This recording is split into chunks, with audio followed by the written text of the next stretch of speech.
Hello, I'm Robert Yule, and this is the third of my talks on being a good steward of the world that God has given us. This is based on Genesis 1:26, where we're given that assignment to be responsible for the animals, the plants, and their environments. We've talked about two of the paradigms. The first is that cost is a good measure of environmental impact. The second paradigm was having good ways of doing things, having good processes is cheaper and hence uses fewer resources and also is good for the environment. Today, I'm going to be bringing in another one of these concepts. It has to do with knowledge. Only people know things. That's a little more important than I initially thought, and it's very true. But before we do that, again, I'd like to give you an example. So last time we talked about how quality is cheaper and higher quality is cheaper. And so I'm going to walk you through a simple case study on this. This is a real one. This was one that I was taught. This is not one of mine, but one of my mentors shared this with me. One of the many ways that are available to high performance organizations to work in teams and develop better processes to reduce the use of resources is called the five whys. The five whys can be asked, and you're drilling down to find out what's really causing this problem. And then hopefully you can be creative and come up with a solution. So here was the problem. We had a worker who was injured while using a knife to cut up boxes. Okay. So let's use the five whys to see if we can prevent this safety hazard from occurring again. So the problem was we were using a box cutter. Why was this happening? Well, we had to cut up boxes. Why were we cutting up the boxes? Well, they were drywall boxes, which were very heavy cardboard, and standard things like a scissors or something isn't enough to cut them, so we were using a knife to cut up these boxes.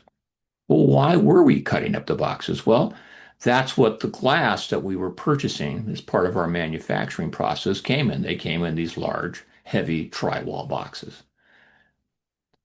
Why did it come in drywall boxes? Is there another alternative? Well, when you ask these types of questions and you punch down, the answer is yeah. So here are the five answers. We were cutting up cardboard boxes. They're drywall and you need a knife.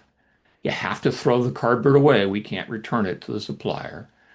It's for shipping glass sheets to us, and it's how they ship them to us. So we end up with a bunch of cardboard boxes we have to cut up to throw away.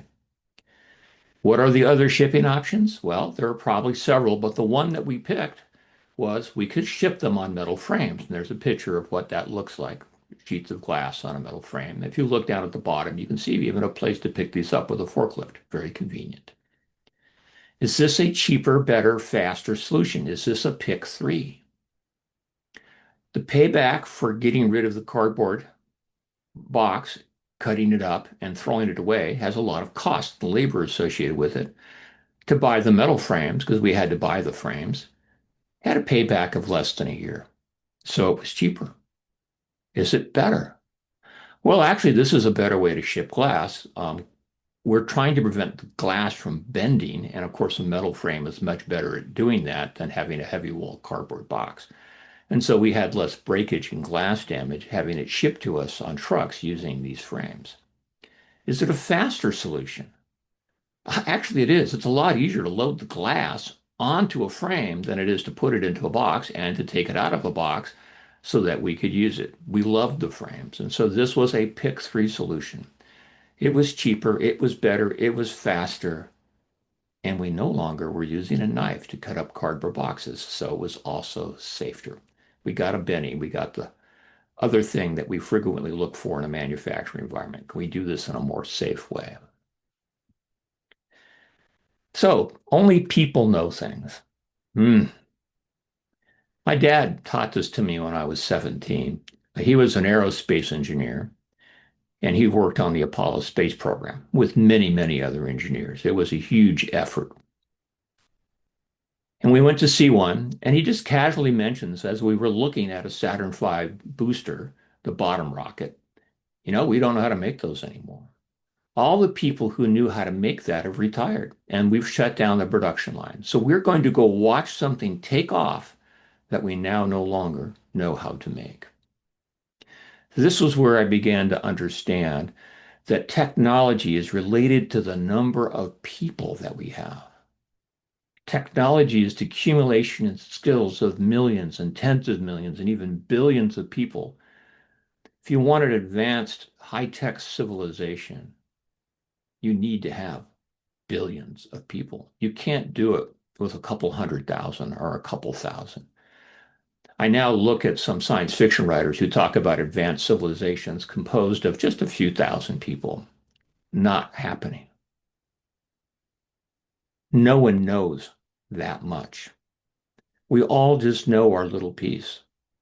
We don't know everything it takes to make something as simple as steel and concrete. And we have a beautiful example of that. The Romans were experts at making steel and concrete during their heyday. They were hit with the Black Death. Many people died, and those people took with them the knowledge of how they did their small part into making concrete and steel.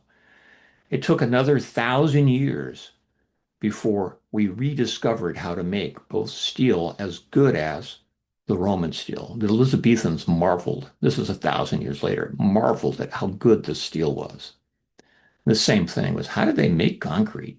What is this stuff? Because only people know things. One of the issues out in the environmental movement is, people have different opinions about things. And one of them is what is the right size for humanity? And some of them will even advocate a population on Earth in the hundreds of thousands might be the right size. The difficulty is that we were given a huge task. We were told to be good stewards of the world. And we need to know a whole bunch of stuff to do that well. And we still don't know enough of how to be good stewards of this world that God has created. We continue to have difficulty protecting species and protecting water and farmland. We have a lot more we need to know. We need more people working on this problem. Well, I hope you've enjoyed this third talk, and I look forward to continuing this series with you next week.